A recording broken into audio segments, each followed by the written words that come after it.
Good morning. तो कैसे हैं आप? झकास। हम आपके सामने एक लेकर आए हैं बहुत ही यूनिक कैरियर प्लानिंग से रिलेटेड एक वीडियो, राइट, जो हर एक के दिमाग में एक घूमते रहता है कि मैं लूंगा क्या आफ्टर 10th, राइट।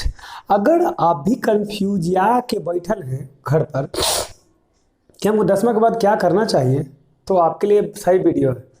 वरना जरूर देख लीजिए। ज्ञान के लिए तो सबको जरूरी होता है ज्ञान कि क्या लेना चाहिए कैरियर के बाद। हर एक का दिमाग में आता है कि 10th के बाद क्या करें, what can I do after 10th। हमारा वीडियो का मेन मकसद है, ठीक है।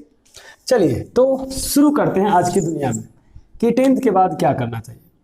ठीक है, सबसे पहले तो आपने 10th कर लिया है, कंग्रेचुलेशंस, बड़ी बात है। आप 10th पास आउट हो चुके हैं। अगर नहीं पास हुए हैं तो और भी कंग्रेचुलेशंस, क्योंकि जल्दी पास हो जाइएगा, है ना। नहीं हुआ तो कोई दिक्कत नहीं। आपने 10th पास कर लिया है, इसके लिए बहुत बड़ी शुभकामनाएं। जरूर मिठाई खिलाइएगा, ठीक। अब आगे बढ़ते हैं। तो अब आपको मैं बताने जा रहा हूँ कि 10th के बाद करोगे क्या, ठीक है। तो सबसे बड़ी बात है कि देखो, आप 1000 वीडियो सर्च करो यूट्यूब में कि 10th के बाद क्या करना चाहिए, मिल जाएगा। 1000 से ज़्यादा वीडियोज मिल जाएंगे, बहुत अच्छे अच्छे क्रिएटर भी मिल जाएंगे। लेकिन एक बात याद रखना कि जितना ज़्यादा वीडियो देखोगे उतना ही ज़्यादा लोग कन्फ्यूज कर देगा। असलियत कोई नहीं बताता, और हम किसी एक स्ट्रीम को प्रमोट नहीं करेंगे, याद रखना। हम आपकी रियलिटी पर बात करेंगे। तो ध्यान दिमाग में सेट कर लो कि अगर हमें चूज करना कि हमें लेना क्या है, तो 2-3 चीज़ों को बात में रखकर हम लोग सिलेबस चूज करते हैं। एक तो हमारे इकोनॉमिकल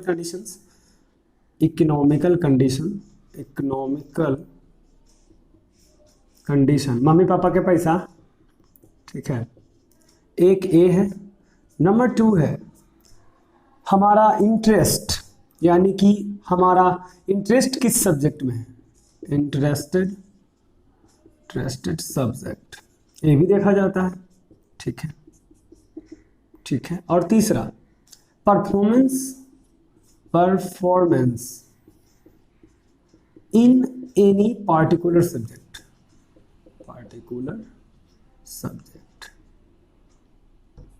अच्छा, परफॉर्मेंस करने का मतलब है यही, इसको कहते हैं marksheet result of class 10th।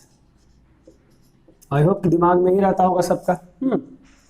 Economical conditions, interested subject, performance in Bihar बोल रहे particular subject and marksheet result of class 10th। तो सबसे बड़ी बात है कि इस बार जो हंसी आएगा, क्योंकि आपको मार्क्स जो की है इस बार प्रमोटेड कर दिया है, तो कंफ्यूज है कि हमारा किस में ज़्यादा मार्क्स आता है।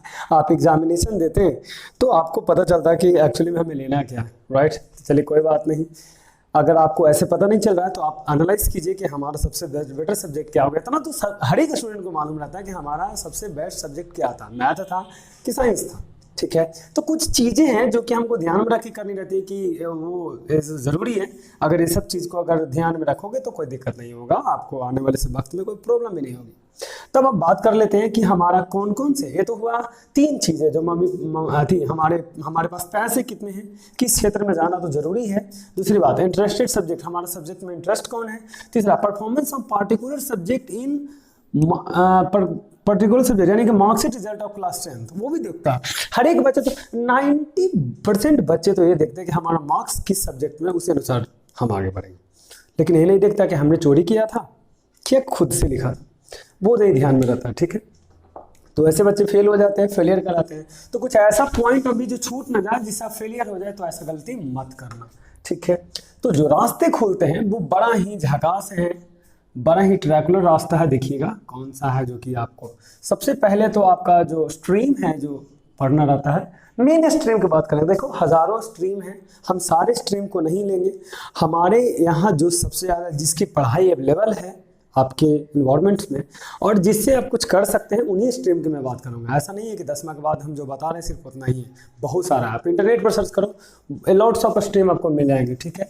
तो हम बात कर लेते हैं सबसे पहले कि यानी कि 11th में किस तरीके से प्रवेश करें। 11th में हमको जाना है, 11th में हम किस सब्जेक्ट से, तो हम 3 सब्जेक्ट की बात कर लेते हैं। एक और एक्स्ट्रा भी ले सकते हैं, बहुत सारा स्ट्रीम है। तो सबसे पहले हम आर्ट्स सब्जेक्ट लेते हैं। आर्ट्स हो गया, कॉमर्स है, ठीक है, commerce department and science department. ये साइंस डिपार्टमेंट हमारा 3 डिपार्टमेंट है। ठीक है, आर्ट्स कॉमर्स एंड साइंस। मैंने पहले ही कहा रखा हूँ कि बहुत सारे स्ट्रीम होते हैं, बहुत सारे तरीके जाने का। एक ITI भी है, उससे भी आप 11th कर सकते हो, वो भी बता देते हैं। एक ITI है, ठीक है, और एक डिप्लोमा भी है जिसको हम लोग डिप्लोमा कहते हैं, डिप्लोमा भी है। तो इसको हम ले ही के चलेंगे, हल्की फुल्की इसके बारे में भी जानकारी देंगे। तो फिलहाल हमारे सामने जो हमारे एरियाज में, लोकल एरियाज में जो मिलते हैं, ये कुछ 4-5 ऐसे ट्रैक हैं जिसके सहारे हम 11th और 12th यानी इंटर कर सकते हैं, यानी कि 12th पास आउट हो सकते हैं। 12th पास आप हो सकते हैं इन 4-5 सब्जेक्ट्स को लेकर, जिससे आपको आसानी से कोचिंग क्लासेस में मिल जाएंगी और जॉब्स का भी बहुत अच्छा खासा है कॉमर्स, ठीक है। अब इन सारे सब्जेक्ट्सों में कि क्या क्या पढ़ना रहता है वो देख लेते हैं। साइंस का भी 2 रास्ता है जाने का। एक तो मेन सब्जेक्ट मैथ कोई बना सकता है, मेन पेपर में मैथ, या तो बायोलॉजी बना सकता है, बायोलॉजी। इसका मैथ के साथ जो सब्सिडरी सब्जेक्ट जाता है वो फिजिक्स और प्लस केमिस्ट्री जाता है। इसमें भी फिजिक्स और प्लस में केमिस्ट्री जाता है। ये आपका बेस है जो कि आप चूज कर सकते हैं। अब हम पहले साइंस वाले की बात कर लेते हैं कि किस आधार पर वो चूज करे सब्जेक्ट। सबका एक फीलिंग्स होता है कि सर हम साइंस बायोलॉजी ले कि मैथ ले, कंफ्यूज, मैथ में पढ़ना पड़ेगा, बायोलॉजी में नहीं पढ़ना पड़ेगा, फिजिक्स केमिस्ट्री पढ़ना पड़ेगा, तो मैं कॉमर्स ले लेता हूँ, है ना। तो बेसिकली हम 3 तरह का स्टूडेंट्स को हम एग्जाम्पल लेते हैं। अपने से कोरिलेट करना एकदम दिल में बैठ जाएगा, बात है मेरी, बात एकदम दिल में बैठ जाएगा। कोरिलेट करना नंबर 1 है। एक होता है जो टैलेंटेड स्टूडेंट होता है, टैलेंटेड, इसको इंटेलिजेंट कह सकते हैं। इंटेलिजेंट स्टूडेंट जो अच्छे मार्क्स लाए होंगे, मोर देन 90+% इसको कह सकते हैं, जो लाते हैं। दूसरा एवरेज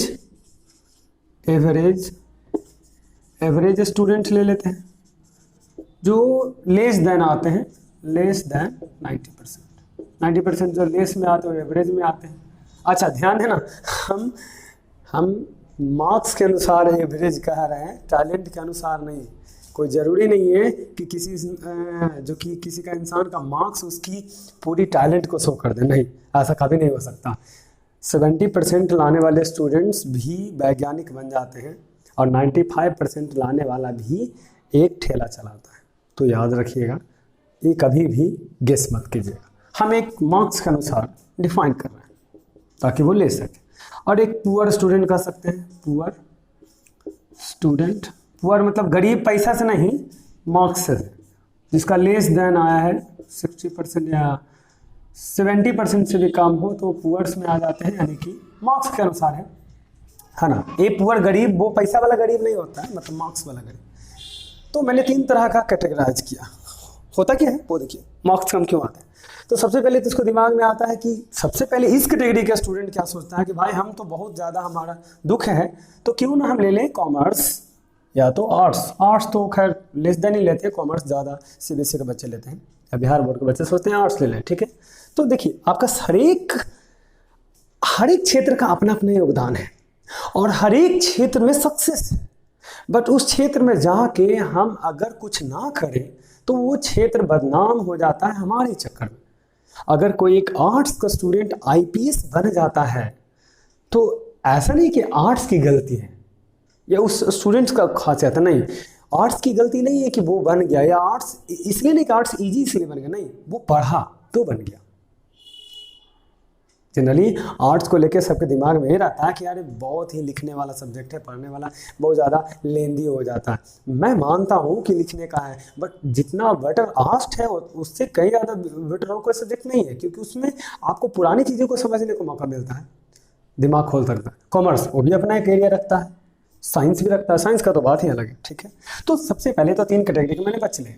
तो सबसे पहला कैटेगरी का बच्चा तो सबसे पहले तो मैथ चूज करेगा, उसको डर ही नहीं है, तो बोला सर मेन मैथ हो जाएगा और मैं साइंस से करूँगा। उसको कोई डर नहीं है, वो जानता है कि मैं पढ़ लूँगा, ठीक है।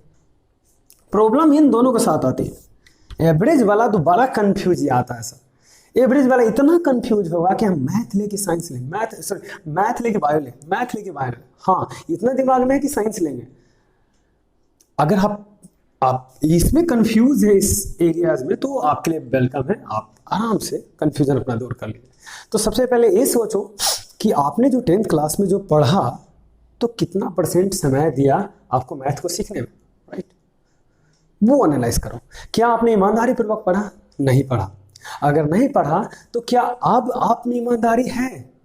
अगर आप में ईमानदारी है तो सर आपका वेलकम है मैथमेटिक्स क्षेत्र में, और नहीं तो बायोलॉजी लीजिए। अच्छा, बायोलॉजी ऐसा नहीं कि नहीं पढ़ना है, उससे ज़्यादा सिलेबस बायोलॉजी में है, तो दोनों में सेम ही है, बस फर्क सिर्फ इतना कि मैथ में कैलकुलेशंस करना पड़ेगा, बायोलॉजी में आपको नोट्स बनाने पड़ेंगे, समझना पड़ेगा, फिगर्स बनाने पड़ेंगे।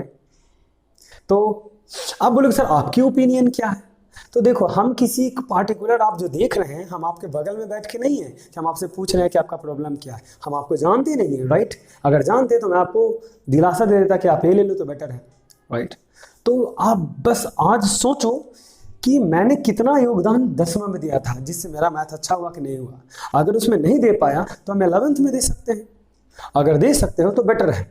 अब कुछ ये तो हुआ कि हमारी एवरेज पर है, हम लोग ये सोच कर ले लेते हैं कि साइंस और मैथ लेंगे, जो कि कुछ बच्चे ऐसे होते हैं जो कि आईआईटी दिमाग में रखते हैं और जेई दिमाग में रखते हैं कि ना मुझे आईआईटी करनी, जेई करना है। तो अगर किसी को आईआईटी करना है, जेई करना है तो डन है, पीसीएम लेना ही पड़ेगा, बड़े बड़े जिन्होंने ड्रीम ले रखा, ठीक है। ये तो हुआ हमारा साइंस डिपार्टमेंट, यानी कि साइंस में ऐसा लोग कंफ्यूज होते हैं, ऐसे बहुत सारे बच्चे। इन बच्चों के लिए डरना नहीं है, वो आराम से परचेज कर सकते हैं, बायोलॉजी के साथ वो पढ़ सकते हैं। मैथ भी, सबसे बड़ी बात मैं बता देता हूँ कि मैथ कठिन नहीं है, मैथ पर हम वक्त नहीं देते। अगर आप वक्त देना सीखिएगा तो आपको हर एक चीज़ मिलेगा, ठीक है। अब बहुत बड़ा एक एक चीज़ को हम डिफाइन नहीं कर सकते हैं, हम अगले वीडियोस बनाते जाएंगे, पर्टिकुलर एक के बारे में बताते जाएंगे। आप जरूर हमें कमेंट्स में लिखो कि सर इस चीज़ पर वीडियोस बना दीजिए, तो मैं आपको बना दूंगा, राइट? क्योंकि वीडियो बहुत लेंदी हो जाता है, हमें पता ही नहीं चलता कि आपको प्रॉब्लम क्या है। आप कमेंट करोगे तो मुझे खुशी मिलेगी, हम उसी पर वीडियोस बना देंगे, राइट? तो आज के लिए इतना ही, नेक्स्ट वीडियोस में इन सारे की बात कर लेंगे, ठीक है। अच्छा, कुछ बातें कर लेते हैं। ITI से लोग भी कर सकता है 11th 12th, ठीक है, उसका भी डिग्री मिल जाता है। आपको कुछ नहीं करना, इस डिपार्टमेंट में जाना, इस डिपार्टमेंट में आपको हिंदी और इंग्लिश करना पड़ेगा, हिंदी प्लस इंग्लिश 100 मार्क्स का करना पड़ेगा, तो भी आप कर सकते हैं, ठीक है। कॉमर्स में आपको अलग से सब्जेक्ट आते हैं, डिप्लोमा में भी आपको 12th का डिग्री दे सकता है, जूनियर इंजीनियर का, और आर्ट्स में भी आपको मिल सकते हैं। तो बहुत सारे रास्ते हैं। अब पहले ये सोचो कि आपको लाइफ में करनी क्या है, और ये एनालाइज अगर कर लोगे तो बेटर रहेगा, ठीक है। फिलहाल मैंने साइंस के, पार्टिकुलर साइंस वाले स्टूडेंट्स के लिए बनाया था। कॉमर्स और आर्ट्स के लिए कमेंट कीजिए, तो मैं अगला वीडियो रिकमेंडेड करूँगा, तो जरूर ना।